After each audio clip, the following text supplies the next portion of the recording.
C'est moi, Maître Sega. Et aujourd'hui, je vais vous parler, ou plutôt vous reparler, de l'histoire de la Master System. On ne le sait pas forcément, mais Sega doit énormément à la Master System. Alors, pas tant au Japon, où elle a été un bid monstrueux, encore moins aux États-Unis, avec des ventes quasi inexistantes. Donc, bid au Japon, bid aux États-Unis. Par contre, gros succès en Europe et énorme succès au Brésil. Ça, on le sait nettement moins. Et ça aura deux conséquences, évidemment. Un très bon lancement de la Mega Drive en Europe et par ricochet aux États-Unis. Et ça permettra également un peu plus tard de faire signer l'une des légendes du sport automobile, Ayrton Senna, et donc au Brésil, relançant par le même coup les ventes Master System et Mega Drive avec la licence Super Monaco GP, Ayrton Senna. Voilà. Donc pour revenir sur la Master System, on dit souvent que la machine ne s'est pas vendue, ce qui est complètement faux. Elle s'est mal vendue évidemment donc au Japon et aux États-Unis. Je crois que c'est entre 1 ou 2 millions d'exemplaires, donc c'est quasiment anecdotique hein, vu la population. En revanche, en Europe, elle a quasiment fait jeu égal avec les Mega Drive. On parle tout le temps de la Mega Drive, mais en fait la Master System s'est quasiment vendue autant que la Mega Drive. Donc en France, c'est des chiffres entre 1,5 million et 2 millions d'exemplaires. Et pour l'Europe, donc c'est à peu près autour de 7 millions. Il y a eu autant de Master System vendus en Europe que de Mega Drive, et autant de Master System vendus en France que de Mega Drive également. Voilà, ça on le sait nettement moins. C'est la machine donc qui a lancé. Sega lui doit beaucoup. Et les maîtres Sega lui doivent carrément tout, hein, puisque le nom Maître Sega vient évidemment du nom Master System. Et la première campagne de publicité avec la Master System, donc permet d'introduire le personnage de Maître Sega autour d'une espèce d'ersatz de copie de Max Headroom avec cet écran là multicolore et ce personnage un peu virtuel qui apparaît derrière. Voilà, donc Maître Sega doit beaucoup à l'arrivée de la Master System. C'est à ce moment-là que nous avons été créés finalement autour du club Sega également. Voilà, c'est pour ça que je voulais rendre hommage à la Master System parce qu'on raconte souvent n'importe quoi. Des journalistes très peu sérieux à l'époque qui ont probablement, qui souffrent également peut-être d'Alzheimer après 30 années et qui racontent que la Master System a été un échec en Europe, hein. Que les joueurs Master System, par exemple, ça je l'ai entendu plusieurs fois, se sentaient bien seuls dans les cours de récréation, alors qu'il s'est vendu donc entre 1,6 million et 2 millions de Master System. Et si j'ai bonne mémoire, il s'est vendu un petit peu plus de 2 millions de NES, donc c'était quasiment du 50-50, ou pas très très loin. Donc je vois pas à quel moment les joueurs Sega pouvaient se sentir solitaires, même si on peut imaginer que dans certains villages, tout le monde a acheté une NES, et dans un autre village, tout le monde avait acheté une Master System. Enfin voilà, donc la Master System a une énorme réussite en Europe, et c'est ce qui a permis de créer une dynamique très très forte et de placer la Mega Drive quasiment sur un rail. Nintendo, ayant observé que la Master System était un échec, a probablement sous-estimé l'arrivée de la Mega Drive 16 bits en Europe et aux États-Unis. C'est pour ça que la firme japonaise a tardé peut-être à sortir sa console Super Nintendo.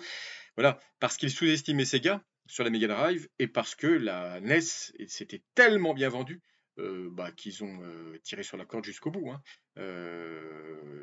La NES s'est quand même vendue à 20 millions d'exemplaires au Japon, je crois que c'est pratiquement 30 aux États-Unis. Donc ils étaient évidemment pas pressés de sortir une nouvelle console, et c'est ce qui a probablement permis à Sega de lancer sa Mega Drive avec le succès qu'on lui connaît, hein.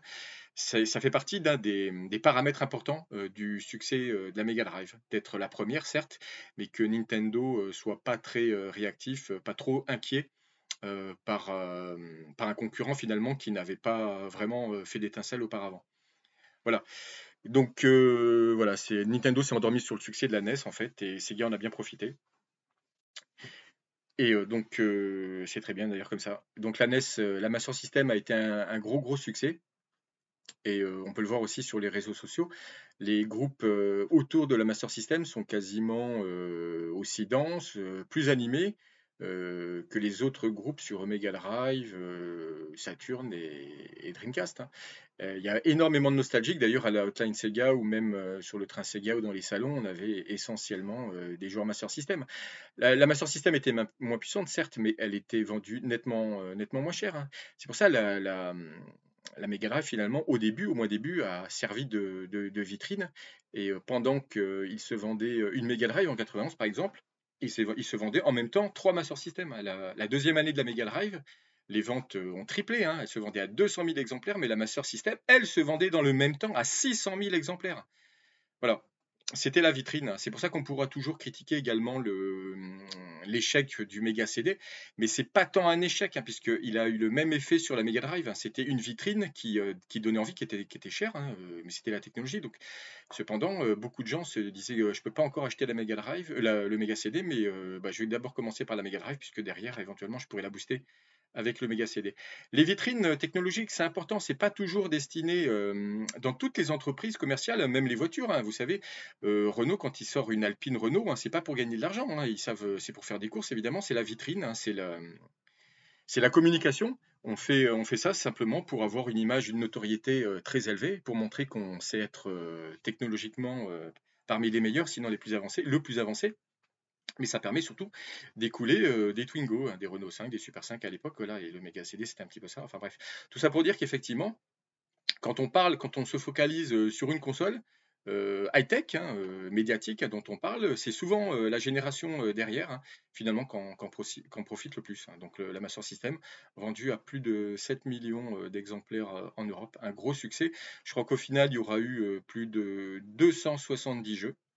Les maîtres Sega sont nés donc de l'arrivée de la Master System, hein, et eh bien, on en a mangé, hein, de la Master System, et avec bonheur, hein. Moi qui jouais sur Mega Drive, il a fallu que je me replonge sur cette console soi-disant moins puissante, certes, c'est vrai, hein, mais quel bonheur quand même de découvrir une multitude de jeux d'aventure vraiment excellents. Ultima 4, hein, qui était quand même réservé aux initiés, tout en anglais, pas du tout linéaire. Mais sinon, il y avait tellement de jeux fantastiques. Golden Axe Warrior, qui était une copie de Zelda, Miracle Warrior, Golvelius. En jeu de tir, il y avait l'incroyable, l'extraordinaire R-Type, hein, c'est sûrement un des meilleurs jeux de tir qui ait jamais été réalisé sur console, hein. Le jeu était relativement lent.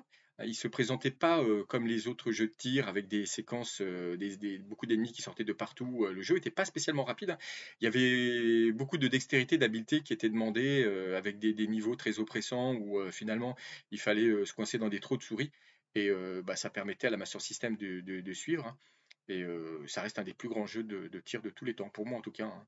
Il y a eu Thunder Force 3, Thunder Force 4 sur Mega Drive et plein d'autres avant, et en arcade aussi, hein, les Tiger Ellie et d'autres, hein, les jeux de Capcom aussi qui étaient excellents. Mais c'est vrai que sur console de salon, franchement, et pourtant j'ai joué à beaucoup de jeux, même sur les Nintendo.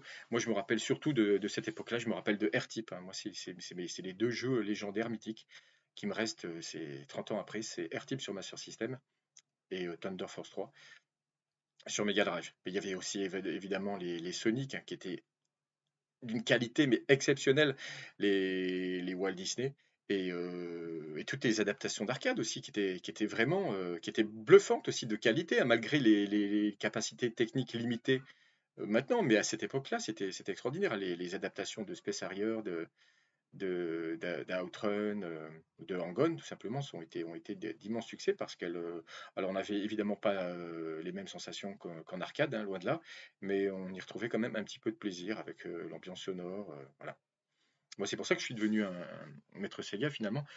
J'avais aucune raison d'aller d'un côté ou de l'autre, hein, mais je passais ma vie, je me ruinais dans les salles d'arcade, et bah, c'était un bonheur extraordinaire de pouvoir jouer à la maison tranquillement sur les machines d'arcade les plus sensationnelles.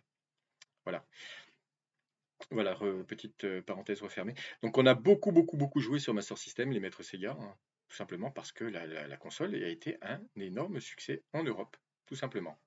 Et que bah, je suis bluffé, moi, de voir 30 ans après, 25-30 ans après, que finalement, vous ne l'avez pas oublié, cette machine, que beaucoup de personnes parmi vous sont des full setters, hein, essaient de collectionner tous les Jam Master System. Et d'une certaine façon, j'ai l'impression quand même qu'il y a plus de nostalgie et au moins autant de passion que sur les autres machines, hein. Si on, alors, j'ai pas fait le décompte exact, hein, mais ça serait intéressant de le faire, hein. Il y a énormément de nostalgie, peut-être tout simplement parce que bah, cette époque-là, d'explosion du raz-de-marée des consoles 8 et 16 bits, eh bien, cette machine c'est super bien vendue, au moins en 89, 90, 91 et même 92, alors que la Mega Drive existait déjà depuis 2 ans, simplement parce elle était très bon marché. Et il y avait un rapport qualité-prix extraordinaire, tout simplement. Et quand les parents hésitent entre deux machines pour leurs enfants de 7, 10, 12 ans, eh bien, ils ont peut-être été plus enclins à apprendre, à commencer par une Master System, quitte à reprendre après derrière la Mega Drive, évidemment. Voilà, j'ai d'excellents. On a tellement de bons souvenirs sur Master System. Les Alex Kidd, bien sûr, les Psycho Fox, et j'en passe. Voilà. Voilà, c'était un petit hommage à la Master System, lui rendre toute sa gloire, car contrairement à ce que certaines personnes peuvent raconter, ça a été un succès important en Europe et en Amérique du Sud, à comparer, hélas par contre, à deux bids monumentaux au Japon et aux États-Unis. Voilà, tout simplement. Au final, elle reste quand même une machine très très bien vendue, hein. Je crois qu'il s'est vendu plus de 20 millions d'exemplaires dans le monde, 2 fois moins que la Mega Drive. Mais si on regarde les deux marchés où elle s'est vendue, elle a fait jeu égal. Voilà, petite correction, tout simplement. Bonne soirée, à bientôt.